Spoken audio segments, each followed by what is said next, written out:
Waggoota shanan dabran kanaaf rakkoo gura dinagdee hawaasa Oromiyaa mudachaa turte amma gara ajjeechaa lubbuu namootatti daruudhaan haala yaachisaa keessa jiraachuun dhaga'ame. Waggoota shanan dabran kana keessa oomisha jimaa irratti saamicha qaraxa garmalee hammaataa ture itti fufuudhaan daldaltoonni fi hawaasni bal'aan rakkoo qaraxa humnaan olii akka dhaabbatu mootummaa gaafachaa turanis rakkoon tun furamuu diduun waggoota shanii oliif hawaasa oomisha kanaan jiraatu beelaaf saaxilte. Amma immoo qaamonni qaraxa humnaan oliitiin oomisha hawaasa bal'aa baha Oromiyaa irratti keellaa hidhachuudhaan saamaa turan saamicha bifa qaraxaa guuramu malee bifa shiftaatti shofeerotii makiinaa jimaatiif daldaltoota kanneen biroo butuudhaan maallaqa humnaan olii miiliyoonaan gaafachuun kanneen maallaqa kafaluu hin dandeenye ajjeesaa jiraachuun dhaga'ame. Qaamni shofeerotii makiinaa qabee butuu fi akkasumallee ajjeesu kan hawaasa karaa imalan qabee dorsisu oomisha jimaa Harargee fe'an qabee gubu kun qaama kam jettanii yaaddu? Qaama hidhatee bosona jiru moo qaama mootummaan beeku jettu?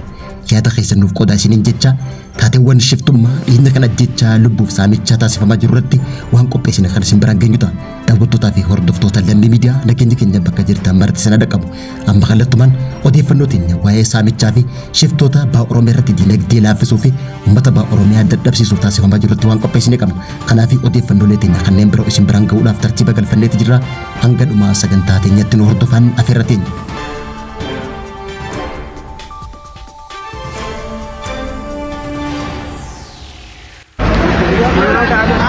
Samaniga, jiman guri na warran tare jiman kajiru gara warran. Haran jimaran betani makinan sentu. Karila. Qabame qabame yaani ti makanira namarra ingarbade yana ude mudwe nanja. Aisa, situ lagi mulai. Dalota ni sani? Desa. Ina jimata ni. Taisati mo tanama oba. Bamana gedi. Taisati mti tanama ti. Lego fe gele bato mo afuri mo kan. Durama. Waggoota shanan dabran kana keessa oomisha jimaa irratti saamicha qaraxa garmalee hammaataa ture itti fufuudhaan daldaltoonni fi hawaasni bal'aan rakkoo qaraxa humnaan olii akka dhaabbatu mootummaa gaafachaa turanis rakkoon tun furamuu diduun waggoota shanii oliif hawaasa oomisha kanaan jiraatu beelaaf saaxilte. Amma immoo qaamonni qaraxa humnaan oliitiin oomisha hawaasa bal'aa baha Oromiyaa irratti keellaa hidhachuudhaan saamaa turan saamicha bifa qaraxaa guuramu malee bifa shiftaatiin shofeerotii makiinaa jimaatiif daldaltoota kanneen biroo butuudhaan maallaqa humnaan olii miiliyoonaan gaafachuun kanneen maallaqa kafaluu hin dandeenye ajjeesaa jiraachuun dhaga'ame. Qaamni shofeerotii makiinaa qabee butuu fi akkasumallee ajjeesu kan hawaasa karaa imalan qabee dorsisu oomisha jimaa Harargee fe'an qabee gubu kun qaama kam jettanii yaaddu?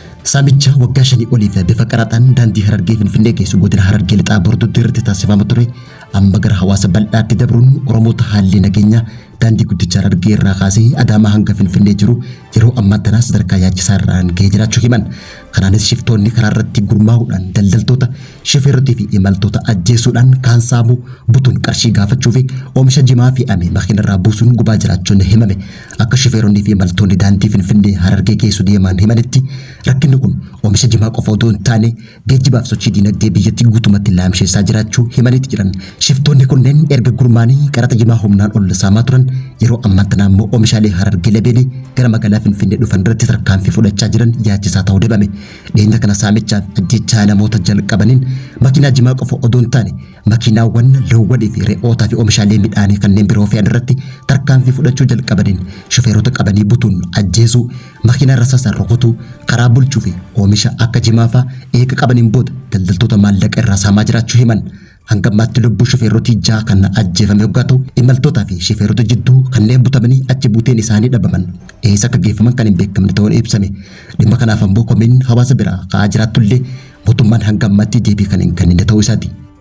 Tani min jolan tani shofeerotii halkanirra namni tokko osoo tuuneen ol xiyyitii sana lalaama.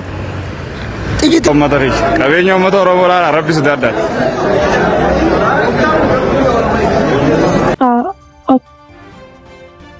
Aisa, situ lagi mulai. Abshir.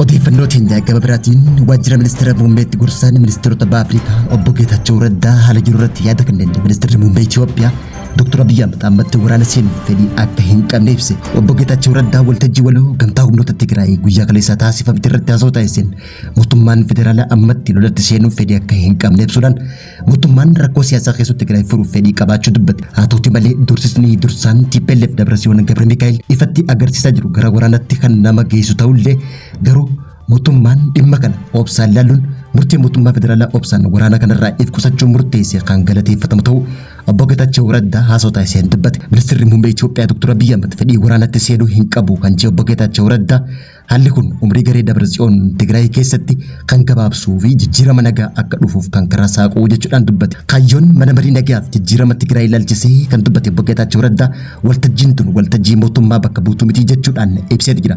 Humnoota jijjiirama Tigraay keessa jiran tokkoomsuun hanga ammatti mootummaa seera qabeessaa fi uummataan filatame hundaa'utti ajandaa Tigraay irratti waliin hojjechuuf qophiidha jechuudhaan akkasumallee waliin hojjechuun kan itti fufuu fi yeroo dhiyootti Maqaleen seenaa jechuudhaan dubbate.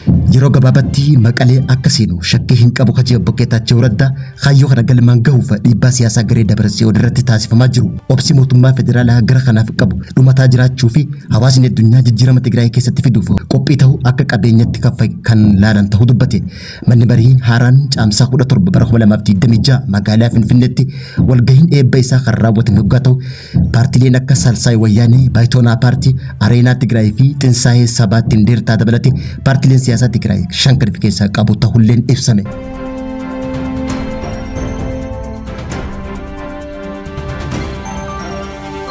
Haleellaan dhaabbata Niikularaa Yuunaayitid Arab Emireet irratti raawwatame Iraan anaa miti jechuudhaan ifirraa falmuun dhagaan gara Yuunaayitid Arab Emireet gara Iraanitti quba qabuudhaan deebii kan kanitoo ibsan. Yuunaayitid Arab Emireetis wixata kaleessaa kan haleellaan diroonii naannoo warshaa humna Niikularaa isii raawwatame balaa ibiddaa kan kaase waggaa ta'u Yuunaayitid Arab Emireet taatii kana yeroo ibsitu taatiin kun hammaachuudhaan balaa biraa fiduu danda'a jechuudhaan aangawoonni haleellaan kun eessa akka dhufe qorachaa jiraachuu beeksisan. Ministeerri raayyaa ittisa biyya Yuunaayitid Arab Emireet akka ibsetti dirooniin kunneen daangaa dhiyaa irraa dachii Yuunaayitid Arab Emireet kan seenan ta'uu dubbateeti jira.